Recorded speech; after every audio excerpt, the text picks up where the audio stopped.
keep moving around, sorry.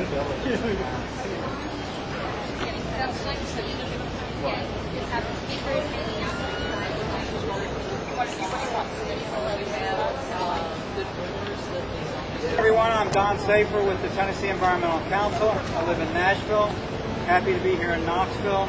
Unhappy about TVA's plans to finish the Bellefonte Unit 1 reactor in Scottsboro, Alabama. That's the reason why we're all here. We're all concerned. I'm speaking for a coalition, the United Against Bellefonte Coalition, and includes the United Mountain Defense. Hi, my name is Chris Irwin. I'm from Knoxville. My Uncle Buford claims we've been here for about 6 generations. My grandfather actually retired working for TVA. He was an accountant.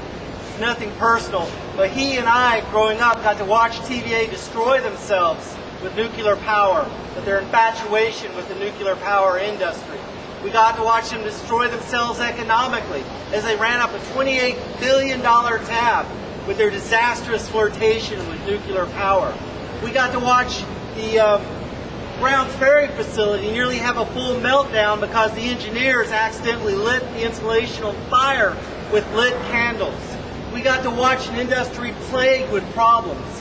One of the problems TVA has with their nuclear ambitions, for those of us that are from Knoxville, is we know the engineers that built those facilities. They were whistleblowers. We know the guys and have partied with the guys who did the welding on the facilities.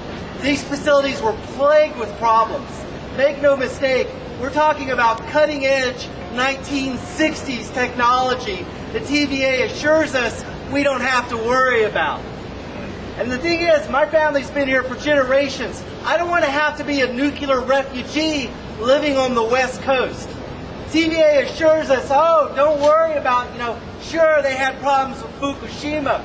Sure they had problems elsewhere, but we're the kinder, gentler, cutting-edge 1960s technology.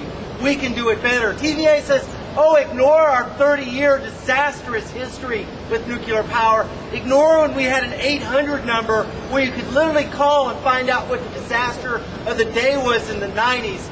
Ignore the almost every week the litany of problems with engineering at these facilities, because now we can figure it out.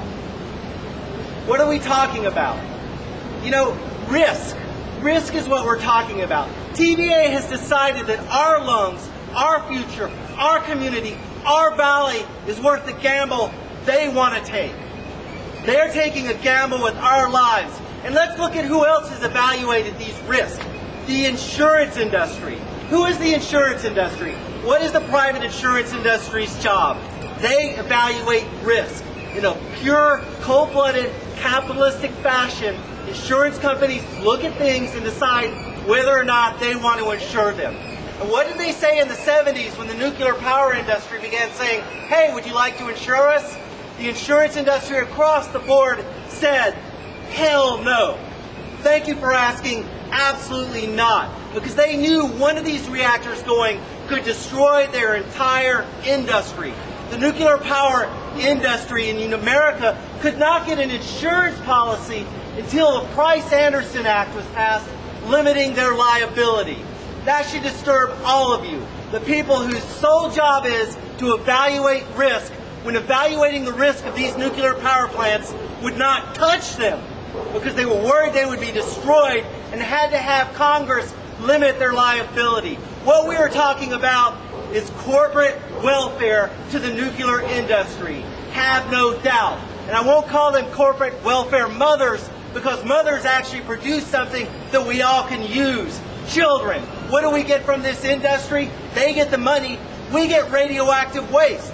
It's hazardous, toxic, corrosive for 100,000 years. Waste we have no idea what to do with.